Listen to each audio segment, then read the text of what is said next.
How's it going, everyone? This is Dixon of the Ultimate Gamer. I'm logging on. Now, it's been over a week that this Mortal Kombat Legacy Collection came out, around near the Halloween day. And I'll tell you my honest opinion on it. I think it's a pretty damn good collection. Well, not pretty damn good. I mean, definitely does have some bugs and flaws, which can be ironed out, though. But however, the only big complaint is the lack of missing console. It's a lack of console or portable games that were on this collection. I mean, I'm glad they added the majority of the console portable ports of the arcade games, as well as the straight to console and arcade games. But it sucks that they have missing ports on there. Hopefully, in the future, they'll have DLC where they can bring the missing ports to the compilation. And let's take a look at this compilation here. Take a look at the combat card. This is pretty much player stats. The crypt. The documentary. Now this is also a pretty interesting thing. This documentary thing pretty much got an Atari 50th anniversary treatment, where you look at still images and watch videos here and there, or play the games from there themselves. Of course, the Atari got a 50th anniversary edition. Also got DLC for the collection. And of course, that was done by Atari Digital Eclipse as well. But hopefully, they get the same treatment with DLC for Legacy Collection with the missing ports. I mean, it's kind of no excuse not to have the missing ports on there if they add the other ports. In my opinion, that is. Now the combatants. Of course, here we go. These are all combatants in the game. And there's for Mortal Kombat 1, Mortal Kombat 2, including the hidden characters. Yeah, Mortal Kombat 1 also has Reptile. Of course, you can't play him. Of course, Reptile's character wasn't fully developed until Mortal Kombat 2, when he became a playable character. Of course, none of the hidden characters in Mortal Kombat 2 weren't fully developed yet either, until until MK3 or Ultimate MK3 or Trilogy, whatever. Mortal Kombat 3, of course, the Cyber Smoke was the first playable unlockable character in the franchise.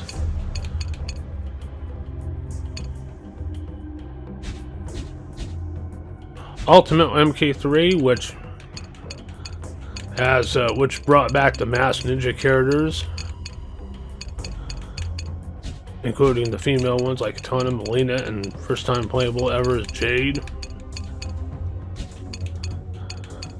And Mortal Kombat Trilogy, which pretty much was trying to emulate, which is actually an override edition of Mortal Kombat 3 and Ultimate MK3, except it was straight to consoles. And you can play as every single character from the first 3 games in it. So some of them you can actually select back to the old characters as well too, but not all of them. What's really next? And there's Mortal Kombat 4, and that's pretty much it with the characters here. And there's the music player, which has a custom music play, which actually has the Mortal Kombat Legacy Collection soundtrack, which is the menu music. And there's a playlist here, but I thought this would be the Mortal Kombat 1 soundtrack from the arcade. And there's a Mortal Kombat 1 arcade soundtrack's kind of missing, so for the looks of it.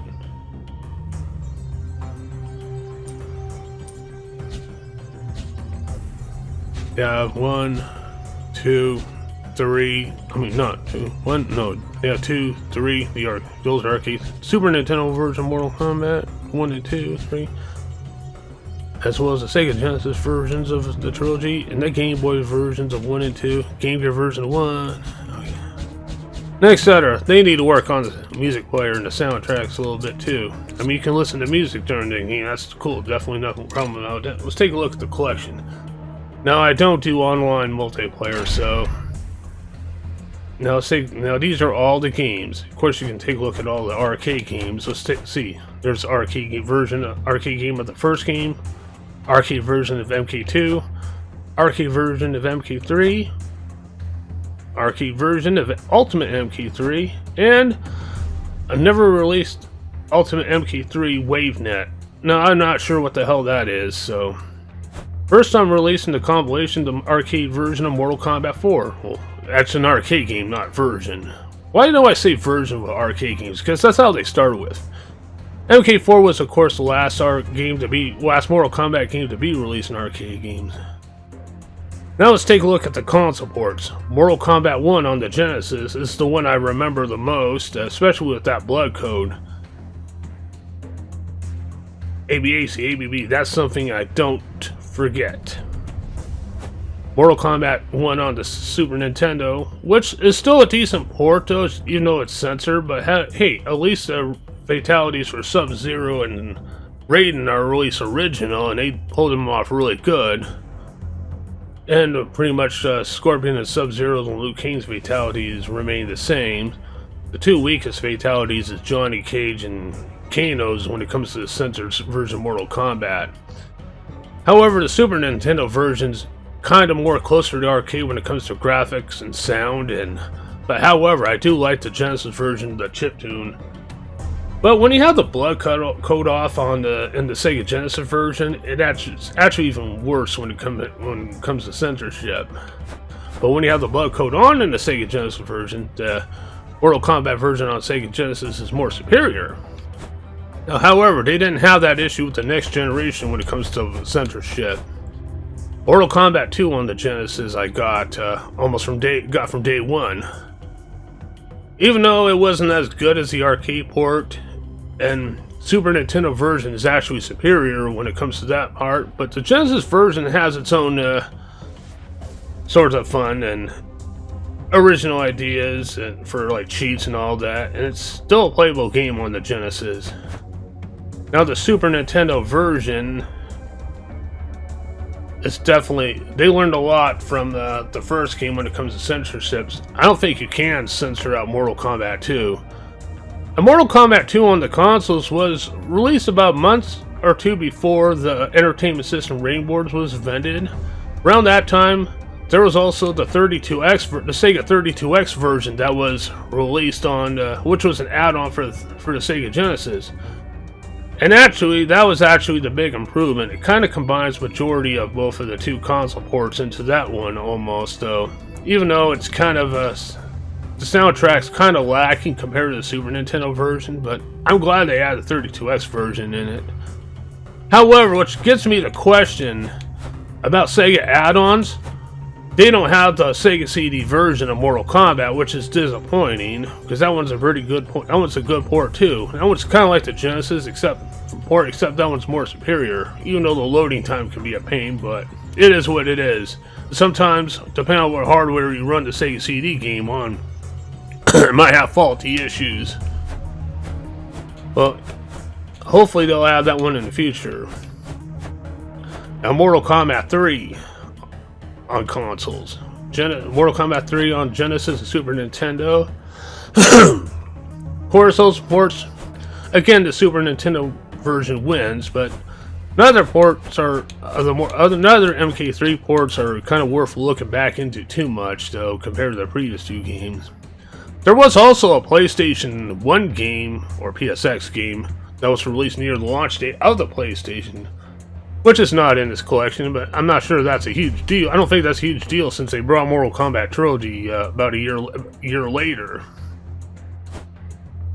Now, Ultimate Mortal Kombat 3, which I can see they only have the Super Nintendo version here. They lack the Sega Genesis version. I don't know why, but they should add it in there just for variety. They also have a Saturn version, but again, that's not too important because the Saturn also had a Mortal Kombat Trilogy on that console. And speaking of Mortal Kombat Trilogy, that was released in 1996, and they have the PlayStation version of Mortal Kombat Trilogy. There was also an N64 release and a Saturn release. If I was going to choose a 3, I would choose the PlayStation version the most. But still, it would be nice to have the Nintendo 64 version for variety, since they have an exclusive chameleon character in it. All what Mortal Kombat Trilogy is pretty much all playable characters from the previous game. I mean, it overwrites, it's same formula of Mortal Kombat 3 and Ultimate Mortal Kombat 3, just an updated version with all characters being playable. Even the bosses, including Goro, Kentaro, Wotaro, and Shao Kahn. And of course, there's also Mythologies of Sub-Zero, which is the first spin-off in the series, and this is the PlayStation version. And they also had a Nintendo 64 version of it, but again, I'll choose the PlayStation version since the cutscenes. It would be nice if they had the Nintendo 64 version available too. I mean, it was nice. Don't get me wrong, many people criticize this game being bad, and I'm not going to lie to you. I mean, it's still a nice try to do something different besides a tournament fighting game, even though it wasn't properly executed well. Hopefully they do a proper remake of this game, though, at least, and bring all that cheesy cutscenes together. And of course, there's the other spin-off, Mortal Kombat Special Forces. Now, this one was PlayStation exclusive. This one also had potential too, and this one, some people consider this one to be worse than Mythology Sub-Zero. Now, I didn't really compare both of them yet, but I'm going to take a look at them soon. However, I'm still glad they added both these games on the compilation, and hopefully they both get a proper remaster or remake. And of course, there's the third one, Shadow Monks, but that's part of the 3D generation. I understand they didn't have any 3D generation games on this compilation. I hope they make a separate compilation for the 3D games.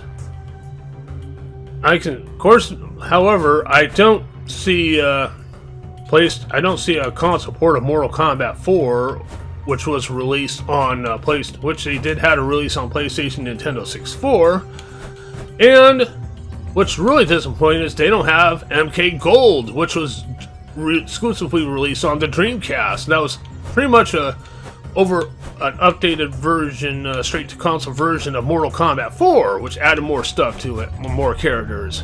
I honestly never played that game, but it would be really awesome if they could have added it to the collection, though. Sadly, it is what it is. Now let's take a look at the handhelds. Mortal Kombat on Game Boy. Now that was really bad. I mean, it was really cool if they could bring it to the portables, if it would work, but unfortunately, Mortal Kombat 1 on Game Boy was weak as hell. It was laughably bad, and it's even more butchered than the Super Nintendo version. Now, Mortal Kombat on the Game Gear, I'm not done with it. Wait a minute. One thing was bad about Mortal Kombat on the Game Boy, they lacked Johnny Cage, so 6 playable characters. So, that's the thing. That's one of the things. And plus, you jump like you're on the fucking moon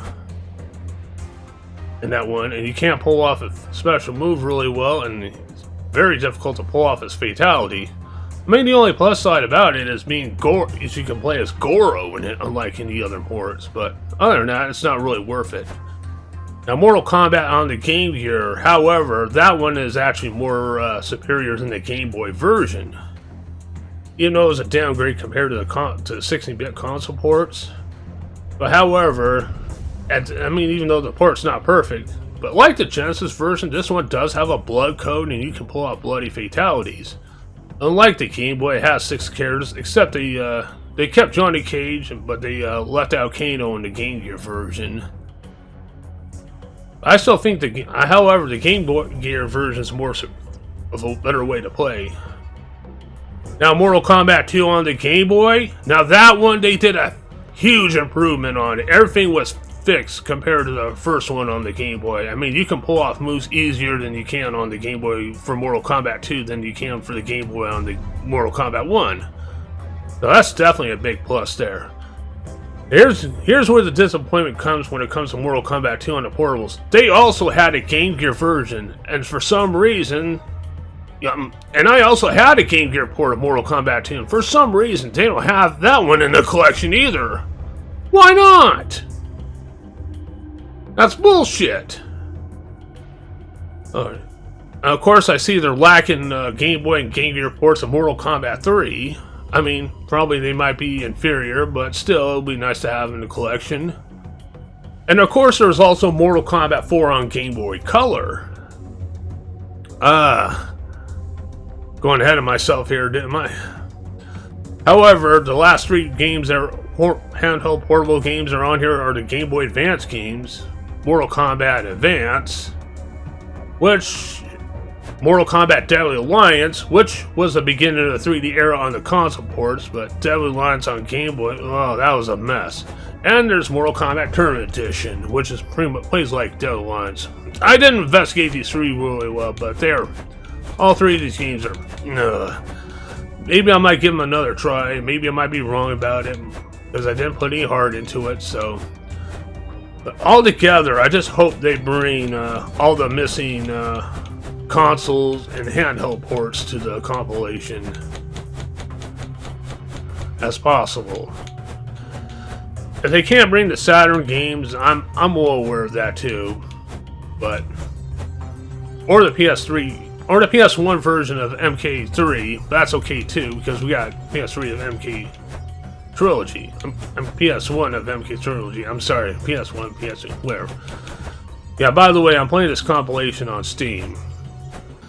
I'm mainly just showing you what's in the collection by far. Not going to exactly show you all the gameplay footage. This is just a quick first impression here. However, the games for arcade and consoles or portables do have automatic cheats that you can select in the cheat menu instead of putting them in manually like you can in the old days. Like you had to in the old days, I mean. Like you had to in the old days. And plus, there's screen filters as well. Pretty much, I have majority of I have all the arcades to stretch mode with the UGR filters off. And what's also interesting about the compilation, for mainly the arcade games and MK Trilogy on the PlayStation, you can actually have unlimited fatality time or finishing move time. Of course, what's also interesting about all ports is there's also a rewind feature, which really comes in handy. And plus, there's also a move list you can turn on and have display when you're playing the game. So it really does come in handy for these games because they are pretty difficult. I mean, or they can be pretty difficult because you know how arcade ports usually are. Is they actually made it difficult on purpose to get more quarters out of your pocket. But then again, it's nice to have options from here and there. Now, I know this is not much of a review or a first impression, little on being unscripted as usual for non-important projects, but since this game just came out, to me, even though the game does have flaws, I'm not sure what the online multiplayer is, because I don't do online multiplayer, I'm more of an offline player. I still enjoy the collection really good, and I got it on Steam. And I don't regret paying $50 for it, even though it's kind of a steal compared to many compilations. But I would rather pay full price for the collection than pay full price for a AAA Mortal Kombat title like that MK1, which is MK12 in my book. I never played that one, and I don't care about any AAA titles from that point on, since they kind of desexualized the female characters. That's what kind of killed the concept of Mortal Kombat. But however, I do hope they actually have DLC for the Legacy Collection for the missing console and handheld ports on here. Plus, also add MK Gold in the future. That was exclusively on the Dreamcast. Hopefully, they'll also make a 3D collection that features Deadly Alliance, Deception, which is definitely my favorite one of the 3D era, and Armageddon, along with the third spin-off, the Shaolin Monks, which is actually the best spin-off out of all. Hopefully they'll do a collection that one day. In some ways, for some people, Mortal Kombat Legacy Collection may be kind of difficult to recommend at a price point of $50, but I don't regret paying for that much for it, because I enjoy revisiting those games on both arcades and consoles, as well as a portable, regardless of how good or bad they are. Well, however, if they go on sale, if the compilation goes on sale, I definitely recommend it. Well, thank you all very much for watching and listening. This is Dixon of the Ultimate Gamer. I'm logging off.